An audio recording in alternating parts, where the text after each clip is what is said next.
Mereka Raja Asia yang baru, rang 130 hanya tipuan. Australia, Bahrain, dan China mulai waspada pada Indonesia.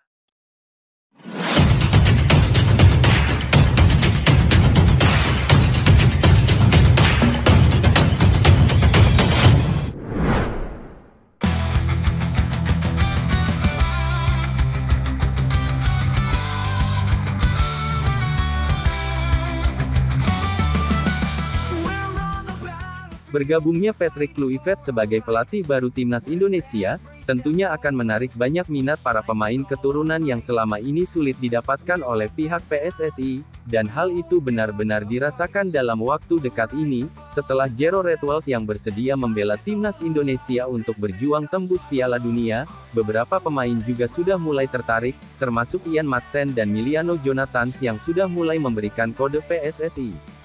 Sementara itu dengan bergabungnya sejumlah pemain dan pelatih baru di awal tahun 2025 ini, jelas membuat calon lawan timnas Indonesia di sisa babak 3 seperti Australia, Bahrain, hingga Cina mulai waspada, karena bagaimanapun meski Indonesia memiliki rang FIFA di bawah mereka, tapi dengan segala perubahan yang ada tentunya akan membuat pertandingan di bulan Maret dan Juni mendatang akan semakin sulit diprediksi. Ini bukan lagi soal rang FIFA tapi ini adalah harga diri bangsa.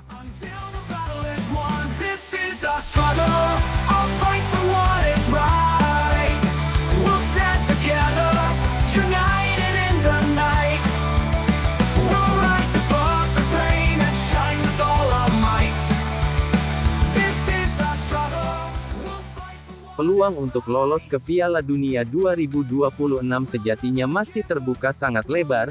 Saat ini Indonesia di posisi 3 klasemen sementara dengan 6 poin dari 6 pertandingan yang telah dimainkan Indonesia, unggul agregat gol dari Cina, Bahrain, dan Arab Saudi. Sementara itu mereka juga hanya tertinggal 1 poin saja dari peringkat kedua Australia, di mana itu artinya laga Indonesia versus Australia adalah laga penentu yang sesungguhnya, karena jika Indonesia bisa mencuri poin dari Australia maka peluang Indonesia untuk lolos ke Piala Dunia 2026 makin terbuka sangat lebar, karena di 2 laga selanjutnya mereka akan sangat diuntungkan, karena bermain di kandang sendiri saat menjamu Bahrain dan Cina, dan di atas kertas Indonesia lebih diunggulkan untuk bisa mengamankan 6 poin.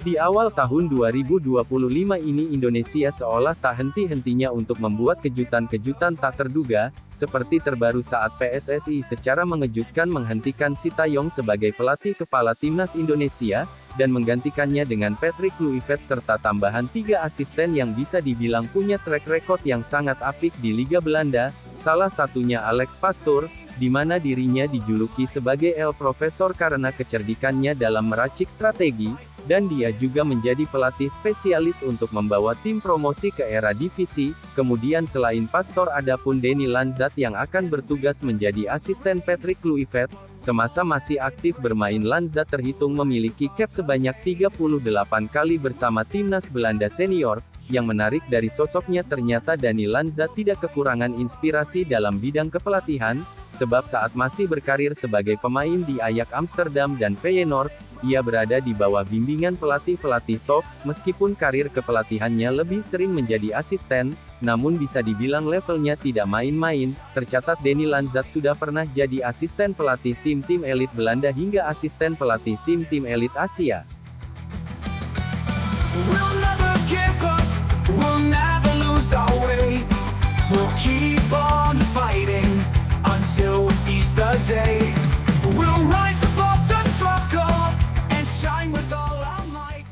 Keberhasilan proyek naturalisasi membawa timnas Indonesia tampil lebih kuat, hingga berhasil tembus ke posisi ke peringkat 130 dunia dari 170-an. Hal ini lantas menjadi sorotan media-media Cina, seperti 163 mengungkapkan Indonesia kini telah melonjak dan berkembang seperti roket, dan menjadi raja kecil Asia Tenggara yang baru. Media tersebut menyebut timnas Indonesia berhasil menaklukkan Vietnam 3 kali berturut-turut pada Piala Asia hingga kualifikasi Piala Dunia 2026.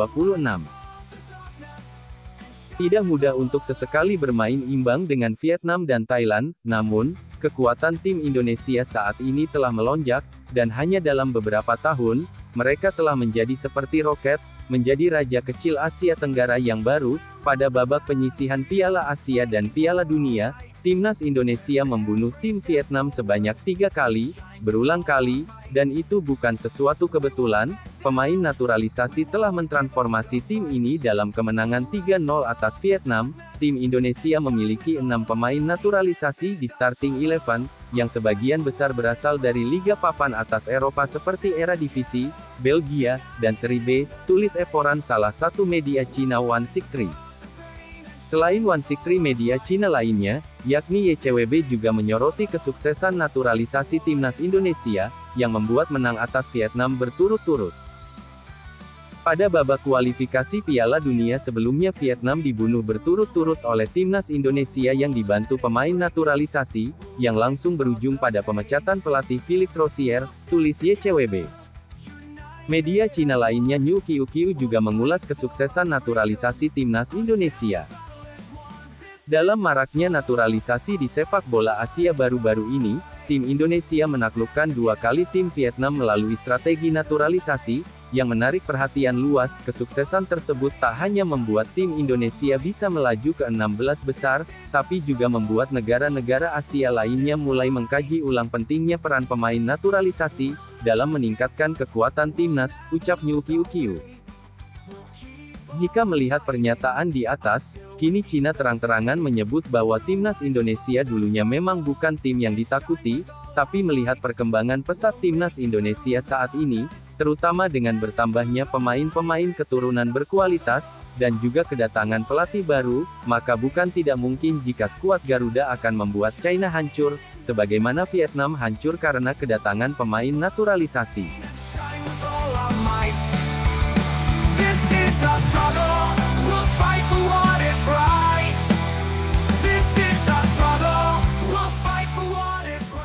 Sementara itu dengan perkembangan pesat yang dialami Indonesia dalam beberapa tahun kebelakang, kini sejumlah negara-negara di kawasan Asia mulai risau dengan kekuatan Indonesia, di mana mereka seolah-olah sudah mulai mendekati level mereka, terutama jika melihat dalam beberapa pertandingan timnas Indonesia akhir-akhir ini, kualitas mereka semakin meningkat terutama sejak kedatangan sejumlah pemain keturunan yang berkarir di liga top Eropa. Apalagi baru-baru ini Federasi Sepak Bola Indonesia PSSI, mengaku dalam waktu dekat akan menambah sejumlah pemain keturunan Grade S, seperti Pascal Struijk, Emil Audero, Hairo Readewal, hingga Miliano Jonathans. Jika semua terlaksana maka kekuatan timnas Indonesia akan setara dengan tim-tim elit di benua Asia, dan hal ini akan membuat peluang Indonesia untuk lolos ke Piala Dunia akan semakin lebar.